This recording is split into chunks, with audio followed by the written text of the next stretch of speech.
Okay, we are back and ready to talk about episodes 6 through 10 of the Bear season 2.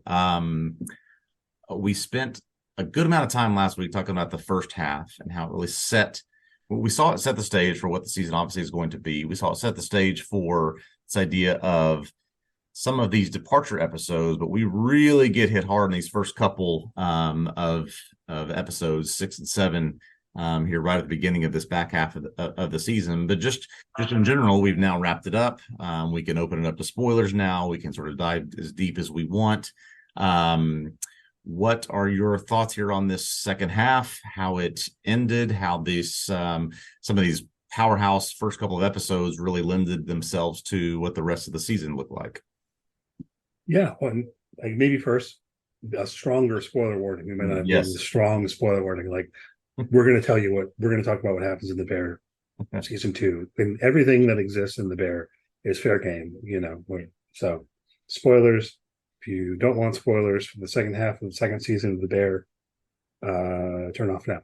I guess basically. I don't want you to. Anyway, yes, right. So I mean, yeah, you're absolutely right. So I'm like episode 6. Fishes. I like the short episode titles too. Yeah. Like put them together. And then, so the feast of the 7 fishes. Um, this is where we get Odenkirk, along with a lot of other Mm-hmm. recognizable faces. And I don't know. You may know better than I do. Did we know all these people were going to show up, or was I not paying attention to know that all these people were going to show up, or were there surprises in here? See that's the funny thing because I feel like paying attention, and there was a clear announcement about Odenkirk, and so we Yeah, were speculating about who he might be. These other names that we've seen, Jamie Lee Curtis, John Mulaney, these other folks, I had no idea they were going to be in this episode or in this season at all.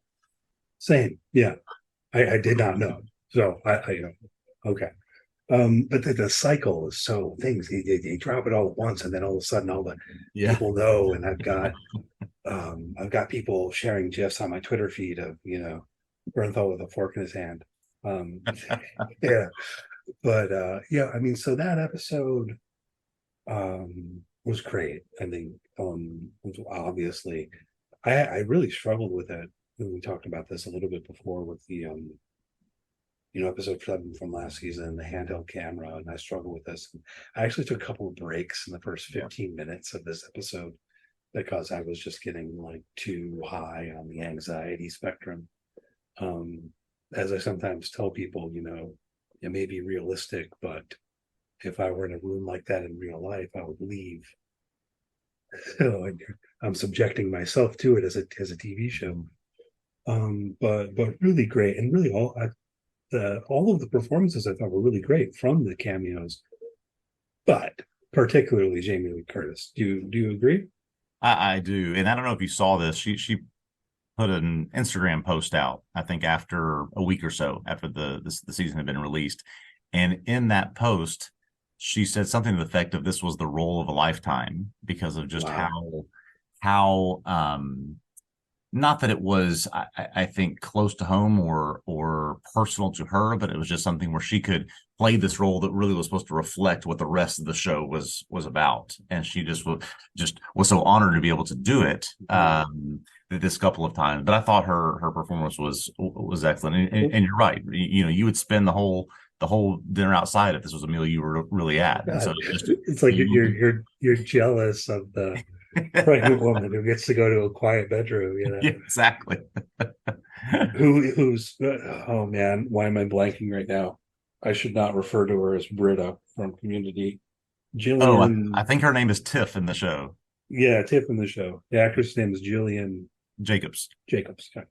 Um, no, really, really good stuff. And then, of course, so I was reading about the casting, and I mean, I guess people want to be in the show. So it's not like they were, I guess they weren't, spending huge dollars to get these people. People want to be in it. And clearly they made something of a wager because presuming the Bear continues, which I will be very angry if it does not. I think at very least, she and Odenkirk's Uncle Lee will need to be in it more. Yeah. Well, almost particularly Odenkirk, but definitely also Tom. Right. I mean, so we actually don't know a ton about Odenkirk's character, really.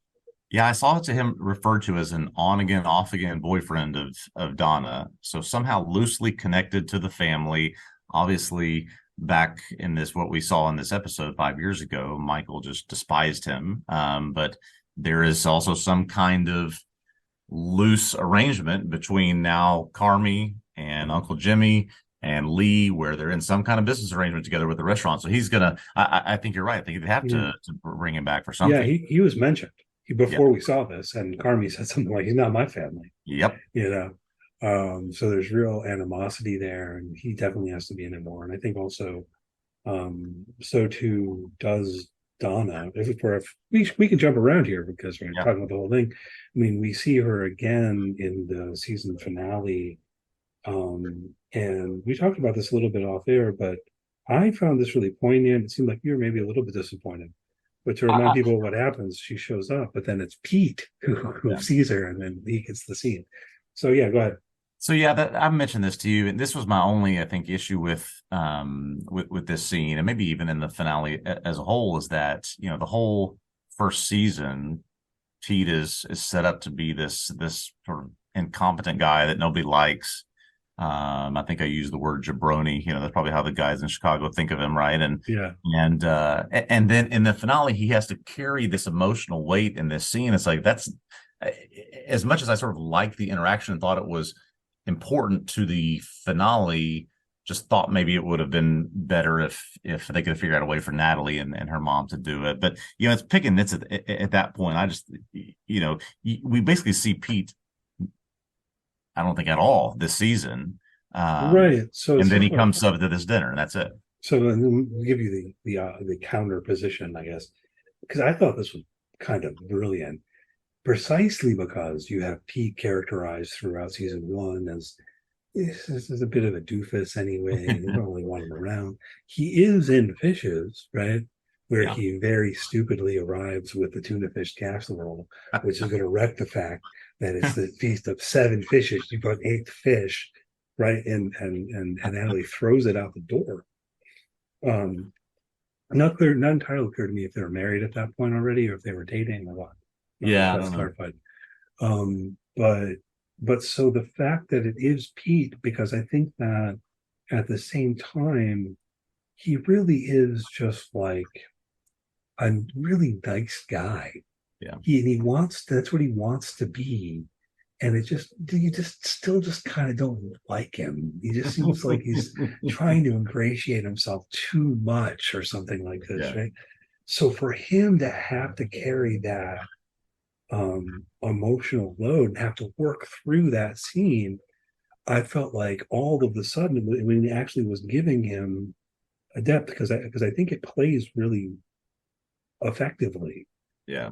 And then it wouldn't have worked for it to be Natalie. It wouldn't work for because sort of the whole point is that she showed up but couldn't go in and is now making Pete promise that he's not going to tell people that she was ever there at all. Yeah. And the begging him to tell her that it's okay. Yeah. Because of course he's Pete. He's like, it'll be fine. What are you talking about? Everything will be fine. Hey, come in. Well, yeah, and yeah. I mean, I wonder when it goes back inside and he starts crying and all of that. I wondered if he was going to tell her, but I don't. He doesn't. But I also don't really think he will tell her. And I think that in my mind, it works for to be Pete precisely because he's the kind of guy who doesn't really know how to handle this, something like that. And I'm not really new. That's a good point. I mean, it does track that Pete would be the one to ruin the news and spoil the surprise about the baby, right? That completely tracks with me. That something would slip out. It would be him would be the one to do it. But yeah, and to hear you say that, maybe the point is, maybe all the characters in the show need a little bit more of Pete in them, right? They're all psychos or just so hyper focused on something and don't care about others the way that they should. What's Carmi's line that he says to Sydney? You're going to have to care about everything more than you care about anything, right? And so it's just in relation to how much they have to focus on this restaurant. And Pete just wants everybody to be together. He wants them to all be there, in a sense. And we know from episode 6 that a meal together doesn't really work, but he wants you there anyways to try to make it work. Yeah, that's interesting, because you got me thinking about how, like, really the problem with Pete is he is almost too normal for this group or something. He doesn't know how to navigate the ways in which they are neurotic. Yeah.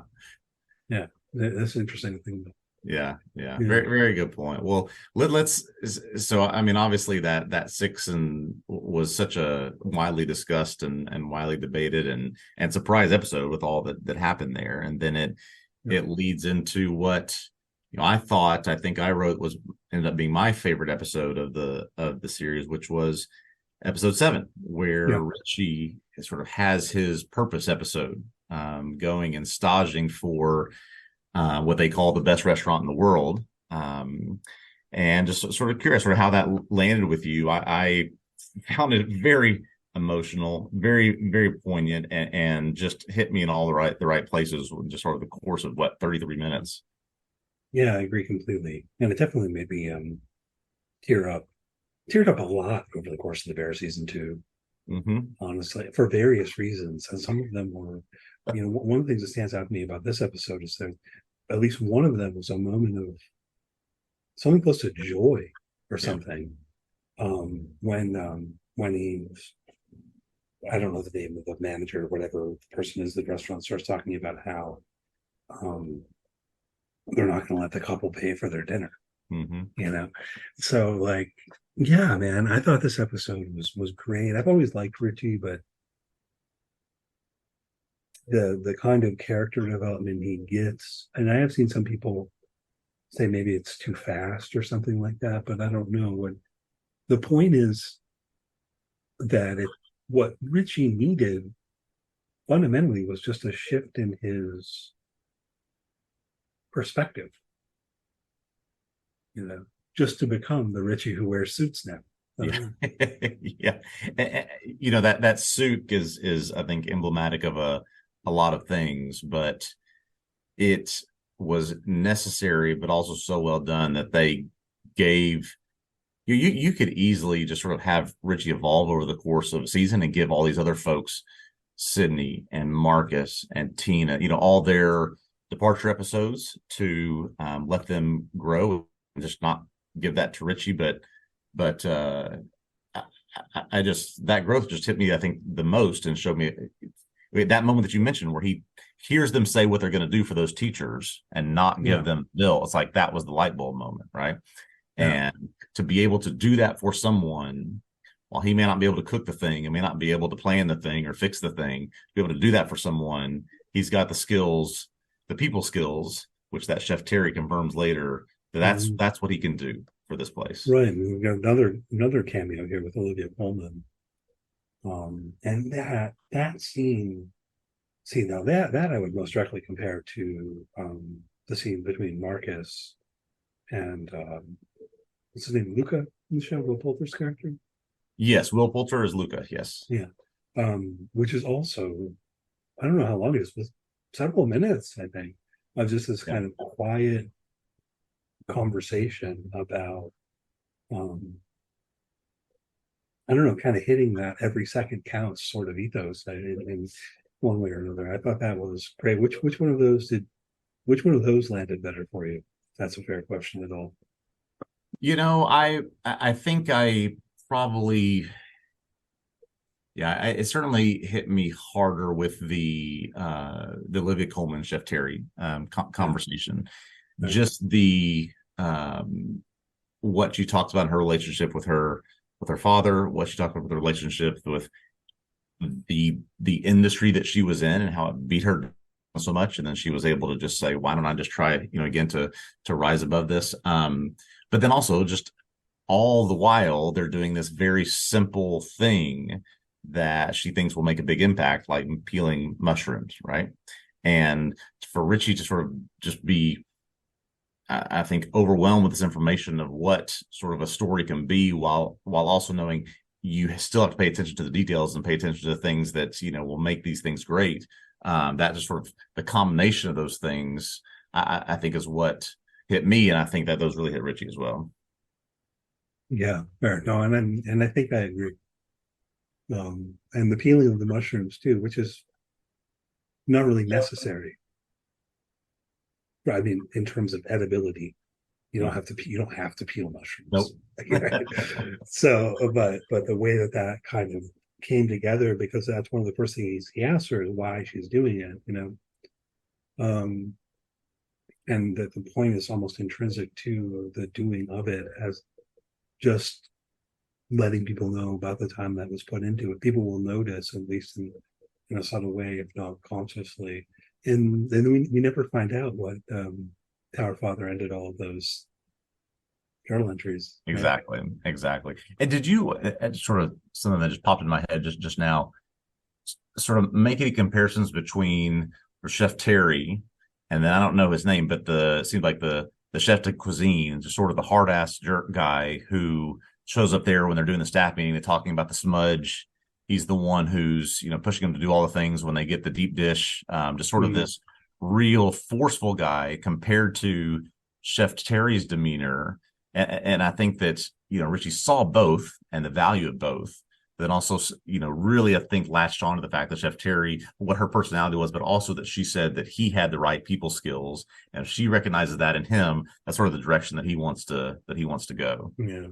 Well, I mean, I don't know. That's interesting too, though, about the sponge, because no, I think it's kind of a key moment that Richie ultimately does get on board with that. Old Richie, when when it was a big deal, even as he's starting as a stage, he's kind of like not doesn't see the point of making sure the forks are polished. Like they're clean, you can put it in your mouth. It's a fork. That's the name of the episode. But the way that it all plays with the sponge, actually, I don't know, because it's not what it very easily could be or feel like, where you've got some particularly hard ass chef yelling in people's faces because they made some tiny mistake. It doesn't quite play like that. Yeah, He's yeah, disappointed that there's disappointment that no one's owning up to this, and how that feeds into a worry about everyone being committed to the ideal of perfection. And then like, of course, there are going to be mistakes, yeah, yeah. right? But the best you could do is own up to that mistake and recommit yourself moving forward. And I feel like what he's saying about the sponge, and that this gets in there for Richie, is that the worst thing you could do is pretend like it doesn't matter and not own up to it. Yeah, he does do a good job, I think. This chef, and I'm sorry, I don't know if we ever hear his name in the show. Yeah, I'm not sure. He does a good job explaining to the staff what that one plate coming back to have to be cleaned does to the rest of the back of the house and the rest of the timing and the rest of the things that they're making. Just sort of the implications of, yeah, you've got to care about these details. And I do think that as you said, Richie latches onto that in the context of we care about the details when we care about these people that are coming in with us. Right. And the last bit, which I think is genuine, what I was trying to say before, it'd be very easy for it to come across as some kind of bullshit of like, well, the most important thing is that you own up to it. I think he actually means it, though. I think that they mean it, you know. Yeah. Yeah. So yeah, good. We want to talk about Claire. I'd love to. You wrote a really smart piece about Claire. I'd love to talk about sort of that dynamic in the show. Yeah, I mean, I don't know. Well, people can go read what I wrote, but I'm curious, for your impressions also, not just what I wrote, although that's fine. It was kind of striking to me to see the number of people out there in the world who reacted negatively, and really the biggest thing that I wanted to react to was I was seeing people who were at least joking about fast forwarding through receipts. I think that's a pretty big mistake. I mean, I don't know that it's quite on the level of watching The Sopranos and fast forwarding through the therapy scenes, but I would compare the moves. At least I think that Claire and what's going on with Claire is pretty central to the story. What do you think?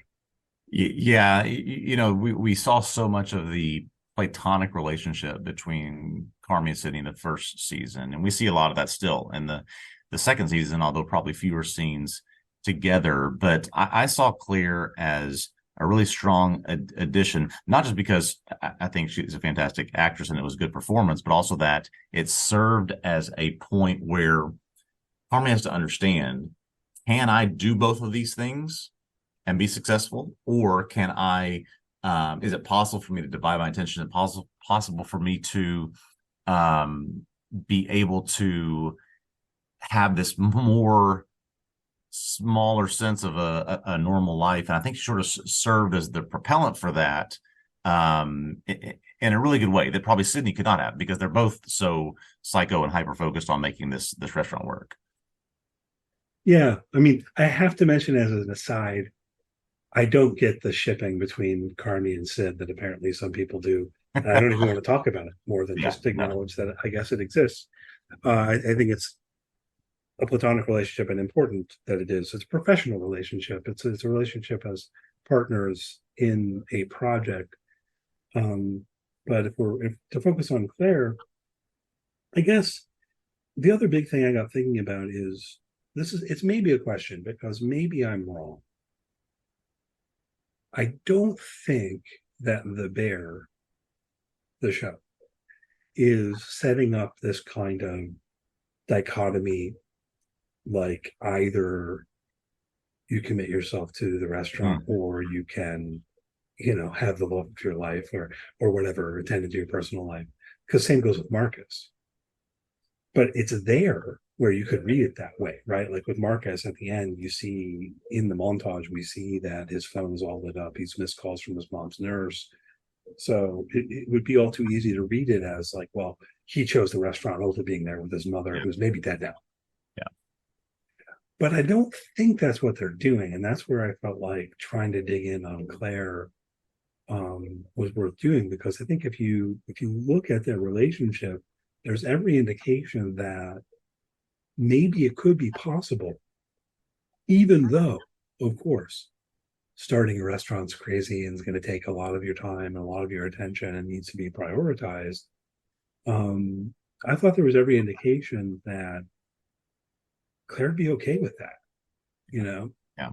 And so, sorry, I'll let you get in there. You're starting talking.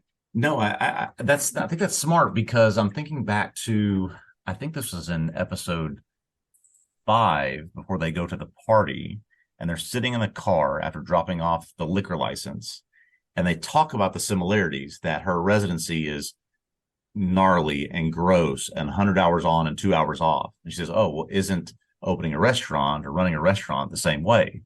And so they both understand the devotion, the commitment that the other one has to have. So it's not like she would have unrealistic expectations of him to be able to do something that somebody else might be able to. She gets what it would be like. So I think that's right on.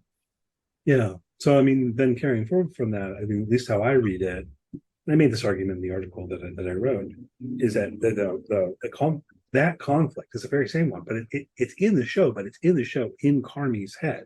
Mm, Like that's his hang up.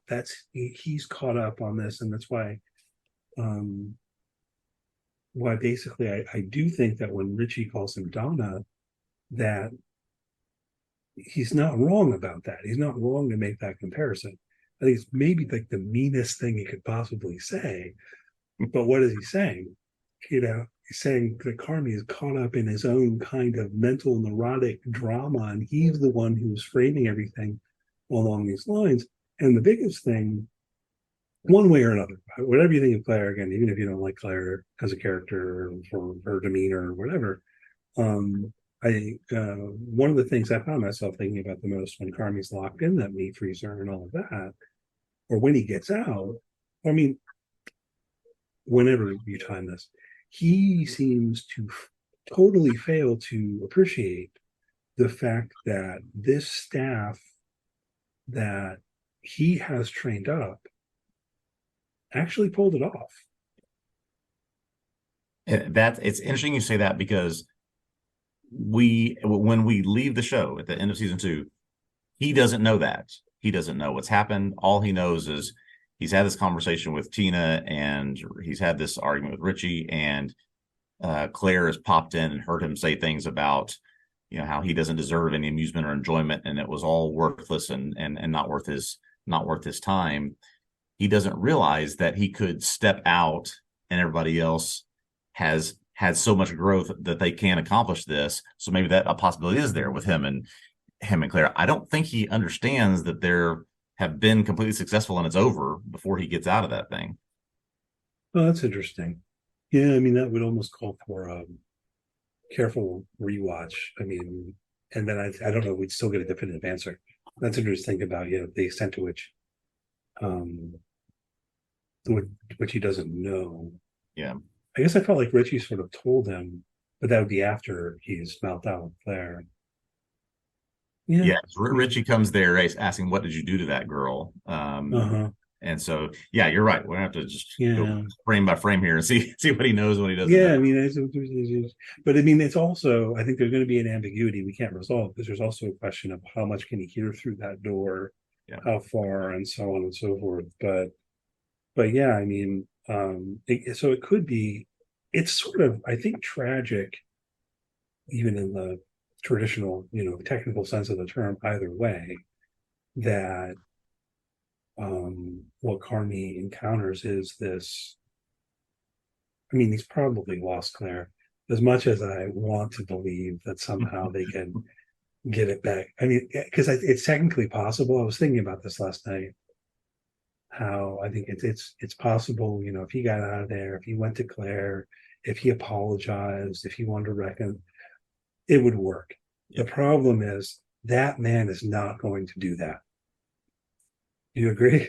I with where we have left him, I agree with you. I think, Claire forgave him pretty quickly for giving her the wrong number. I suppose Carmi could use the excuse of I was literally locked in a place where I couldn't do anything on the night where they needed me the most, and so I lost my head and used that excuse. But I don't know. After he heard that voicemail, is he now someone that will go do that? I don't know that I'm there yet.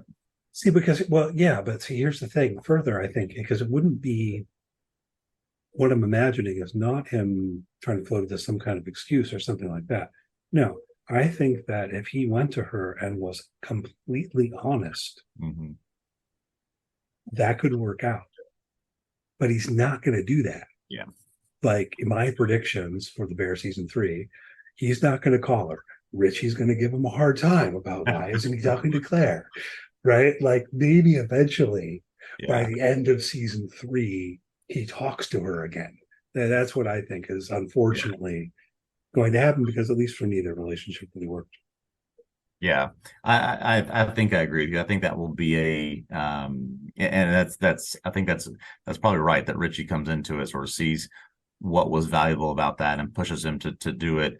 But Carmi says, "Oh, maybe when we pay the money back, or maybe when we're in a better place, or we're more comfortable." He just keeps pushing back on it, knowing that or feeling like he'll just ruin it again. But I can certainly see that being a part of season 3. Which, God, there better be a season 3. We haven't got anything official yet, but I can't see how they won't. Well, I do wonder about that. This risks taking us on a tangent or back to our news segment. We followed some stuff about the writer's strike, but I mean, I don't know. Can a show even really get renewed in the middle of the writer's strike? I honestly don't know the answer to that. I suppose maybe it technically could, but That's a good maybe question. maybe it just won't because of that. Yeah, that they may just be waiting. I think I went back and looked, and they announced a season 2 very quickly after season 1 came out, and it got such high praise. But you're probably right that they're just sort of waiting until some of the things officially happen before they announce it. Right. Or I mean, they need writers to be able to do it. well, yeah, even if it's as simple as, they want to talk to Christopher Storer, they're like, hey, we want to give you a season 3. Are you on board for season 3? Yes. Okay, we're going to announce season. And conversation's not going to happen right now. Exactly. I don't know, but I certainly, by all other metrics, I mean, I got an email from um, the FX press team about this being the Mhm. like most highly watched FX on Hulu show ever. Yes, it's something like 75% higher view rate than when season one came out last year during the same week. I mean, it's just has absolutely Yeah. exploded. So I mean, I think whatever you one never knows whether to trust internally reported streaming data. But regardless, they're saying that this is the case. I think everything points in the direction of it being Yeah, renewed. Of Jamie Lee Curtis winning an Emmy, and so on and so forth. Probably, I mean, who's she going to be up against for that Emmy? I don't know, sort of the guest spot. I mean, no, I don't know. At least it's not Ray Sehorn. Give C. Yeah. Horner Emmy. This is the last chance to the Emmys. Give that woman her Emmy.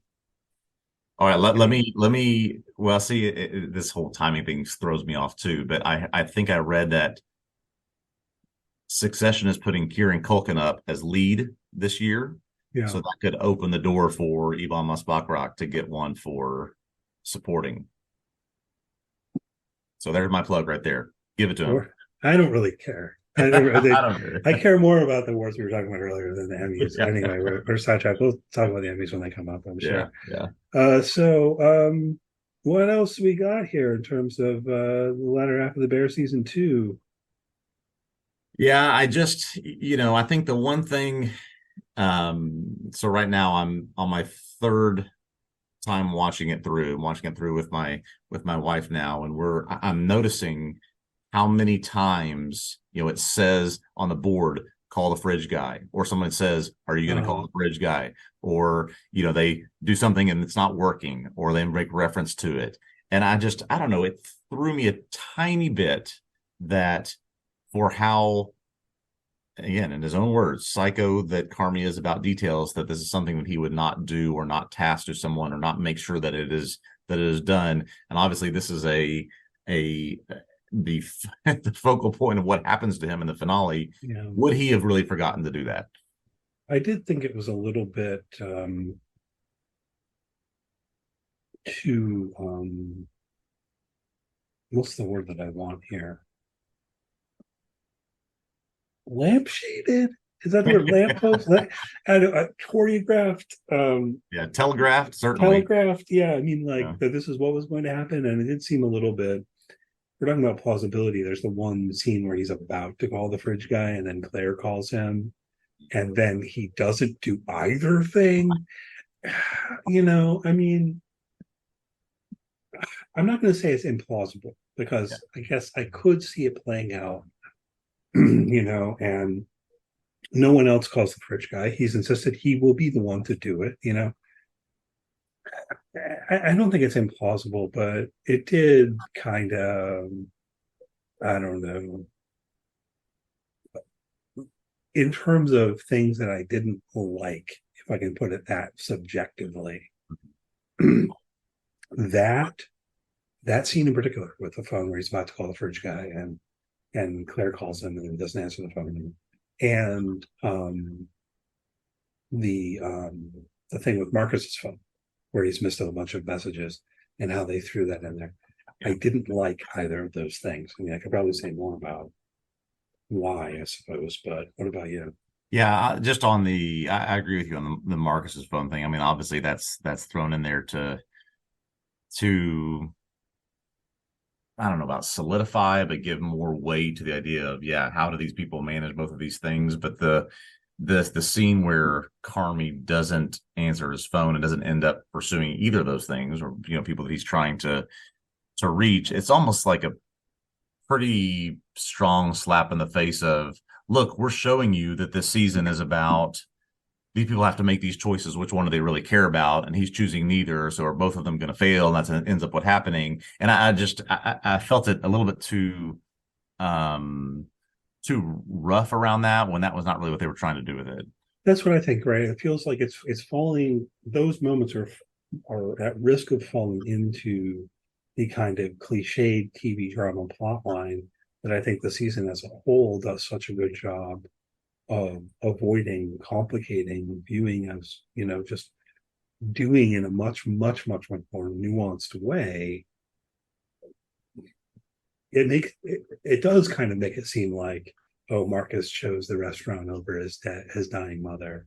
Yeah. And I don't think that that's really what the show is trying to do. Yeah. So I, I I that's don't my think so gripe there. either, and I just think it did a disservice to what they were trying to do. Not to take anything away, I thought this was an exceptional second season, the follow up to the first. But yeah, I just didn't think that that was accomplished maybe what they were trying to accomplish with it. Yeah, that's how I feel about it. So I think we've hit on most of the things on our list here. Anything Yep. further you want to talk about there before we wrap No, this up? I mean, I loved watching, writing, digesting this season. I mean, having now seen them now both seasons multiple times, it's really climbing up the ranks of my favorite shows after just a couple of seasons. I love what they've done to these characters. I love that they are real and that it's telling an interesting human-based emotional story. It's just I just found the second season to be exceptional, and these last few things we've been talking about are really just nitpicking what was really phenomenal. Yeah, I agree. Perhaps I should just go rewatch it. I felt, and because I agree entirely about how good it is, and I Yeah, guess part of me has felt like I've gone to try to watch some other things, and they just kind of don't compare in yeah, quality, which isn't even to say that they're bad. yeah. I think this is really, really exceptional um, television here, particularly in season two. So, if for Well, any reason anyone listening to this hasn't watched the thing yet, yeah, take this as a long form recommendation. Because it is the thing. One thing I would say, Ryan, about spoilers is, at least in my mind, I'm not really big on the term, and part of it is I think when something is this good, you can't spoil it. And I don't like the term. Like if mm, someone listened to everything we just said and they haven't seen the show yet, yep, yep. and then went and watched the show, yeah, I fully believe they would still say, yeah, that was really good. Like you can know what happens. It's not quite the point. There's so much more going on. There's such great character work. Yeah. And I tend to find that to be the case. Like with Better Call Saul. Better Call Saul was a prequel show. At some level, we knew what was going to happen the whole time. Like you knew Jimmy wasn't going to die. You know, So I will say I'll use this analogy to say how much I agree with you.